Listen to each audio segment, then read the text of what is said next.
Mabry samedi à Abidjan. Le Comité central de l'Union pour la démocratie et pour la paix en Côte d'Ivoire, UDPC, s'est réuni aujourd'hui à Abidjan-Cocody et il a donné l'occasion à la direction d'échanger avec les responsables de base et ceux des organes centraux et ces travaux ont été sanctionnés. Un communiqué final.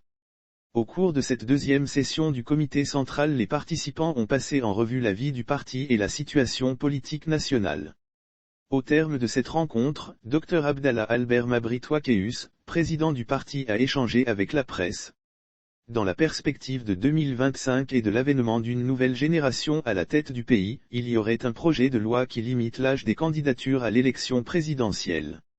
Le président de l'UDPC a déploré la personnalisation du débat qui accourt, car selon lui, ce qui est gênant c'est que des personnes sont visées. Ce qui me gêne dans le débat qui accourt, c'est sa personnalisation, c'est qu'on cite des gens. On semble viser des gens, sinon c'est ce qui est dit et c'est ça qui est gênant parce que la loi doit être impersonnelle. La loi ne doit viser personne. Le renouvellement de génération est un phénomène naturel. Nous naissons, nous grandissons, nous faisons des enfants, nous vieillissons et quand on commence à vieillir, ce qui nous préoccupe est-ce que les enfants sont suffisamment mûrs, suffisamment préparés à venir assurer la relève et à venir nous remplacer. C'est comme ça la vie et ce ne sont pas mes aînés Henri Konan Bédié, Alassane Ouattara et Laurent Gbagbo qui diront le contraire, a expliqué Dr Abdallah Albert Twakeus Mabry. Il estime que le renouvellement de génération doit être la préoccupation de tous, si nous aimons la Côte d'Ivoire. Maintenant, s'il doit avoir un projet de loi qui nous conduise à cela, je souhaite que les choses se passent dans la forme. C'est par référendum que nous avons eu à introduire. Si ça doit changer, il faut que ça soit un parallélisme de forme que nous y parvenons, a ajouté le président de l'UDPC, fragilisé depuis sa mise à l'écart et son positionnement pro-CNT lors de la présidentielle de 2020. Selon lui, le moment venu s'il y avait des projets dans ce sens, l'UDPC aura à examiner la question et à se prononcer. Pour le moment, c'est un débat sur les réseaux sociaux et le parti n'a pas discuté fondamentalement de cette question à ce comité. Dr Abdallah Albert souhaite que ce soit un traitement impersonnel qui soit réservé à l'importante question de la limitation de l'âge à l'élection présidentielle étant donné que c'était une ancienne disposition qui a été retirée. Nous attendons une suite qui nous permet de mener le débat et de permettre au peuple de Côte d'Ivoire de délibérer et d'adopter la situation qui s'impose, a-t-il insisté. Souhaitez-vous que Alassane Ouattara, Henri Konan Bédié, Laurent Gbagbo se retirent de l'élection présidentielle de 2025? C'est à eux d'apprécier. Je pense que chacun d'eux a apporté à la Côte d'Ivoire depuis plusieurs années. C'est à eux de dire le moment venu que nous nous retirons. Je les comprendrai s'ils observent aussi la maturité au niveau des nouvelles générations. Il faut que nous leur prouvons que nous sommes mûrs. C'est pourquoi, si vous vous souvenez, il y a déjà quelque temps quand j'indiquais que ceux qui disaient « il n'y avait personne de près au niveau de la Côte d'Ivoire pour assurer la relève » étaient en train de mentir, étaient en train d'insulter Houphouët-Boigny qui depuis 1945 a permis à des générations de jeunes de ce pays de se former à l'étranger, de se former politiquement et aujourd'hui, nous pouvons être fiers de la jeunesse ivoirienne qui est capable, a répondu le président de l'UDPC.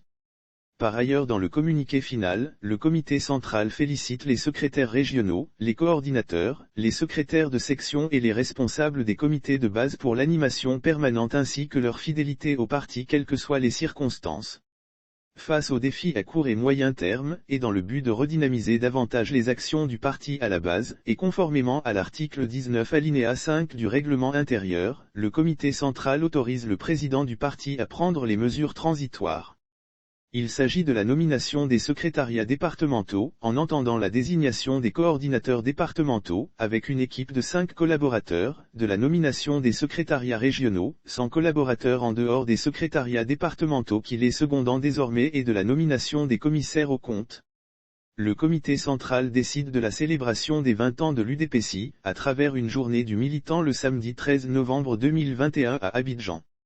Le comité central félicite le président du parti pour son engagement en faveur de la paix, de la réconciliation nationale et de la cohésion sociale et l'encourage à persévérer dans cette voie.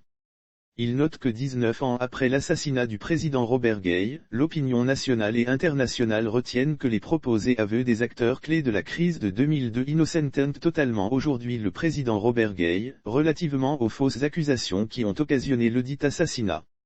En conséquence, le comité central exige de l'État de Côte d'Ivoire, la réhabilitation du président Robert Gueye. Il salue le président Aimé-Henri Konan Bédi pour ses actions en faveur du dialogue national inclusif en Côte d'Ivoire. En outre, il salue l'acquittement et le retour du président Laurent Gbagbo en Côte d'Ivoire, avec l'accord du président de la République et du gouvernement à qui des encouragements sont adressés. Ceci contribuera au renforcement du processus de réconciliation nationale. Le comité central note les rencontres entre les présidents Alassane Ouattara, Laurent Gbagbo et Aimé-Henri Konan Bédi et en attend une suite en faveur du dialogue inclusif.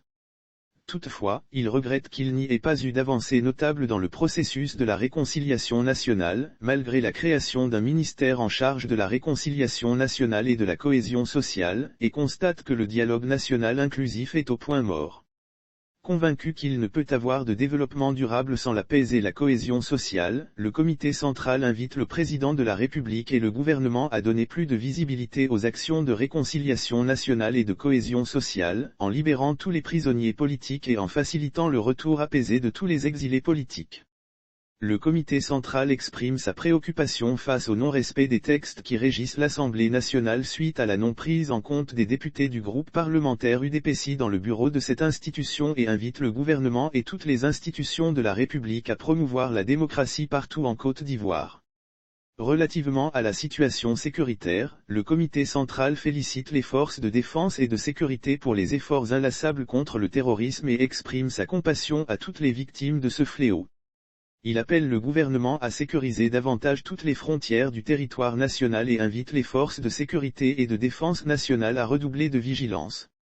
Le comité central exprime toute son admiration au Dr Abdallah Albert Ouakeus Mabri, président de l'UDPSI, pour son leadership et sa clairvoyance dans la gestion du parti et des questions d'intérêt national, lui renouvelle sa confiance et lui réaffirme sa fidélité, sa loyauté, sa disponibilité et son soutien indéfectible.